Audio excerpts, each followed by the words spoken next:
শ্রীমঙ্গল উপজেলায় রয়েছে নান্দনিক স্থান। এইসব স্থান দেখতে গেলে আপনারা আমার সাথে, সবুজ মামার সাথে আরও বেশ কিছু মানুষ রয়েছে যারা টুরিস্ট নিয়ে কাজ করে, তার সাথে যোগাযোগ করবেন।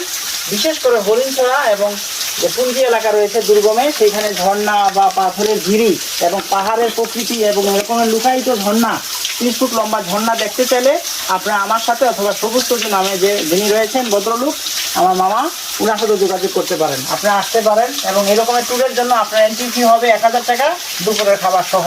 তো আপনারা আসতে পারেন এবং আমাদের সাথে যোগাযোগ করবেন। যাদের টাকার মায়া নেই তারা আসবেন 1000 টাকা ফি নিয়ে, আর যাদের টাকার মায়া আছে তারা ঘরে থাকবেন, প্রকৃতি দেখার দরকার নেই, ভিডিও দেখে সন্তুষ্ট থাকবেন। তো আজকের ভিডিও দেখার জন্য এবং আপনারা আমার সাথে থাকার জন্য সবাইকে অসংখ্য ধন্যবাদ। ভালো থাকবেন, সুস্থ থাকবেন। এই পাথরের ঝিরি থেকে আমি তাজুল হোসেন জাভেদ বিদায় নিচ্ছি। আবারও দেখা হবে সুন্দর কোনো এক জায়গায়। আল্লাহ হাফেজ।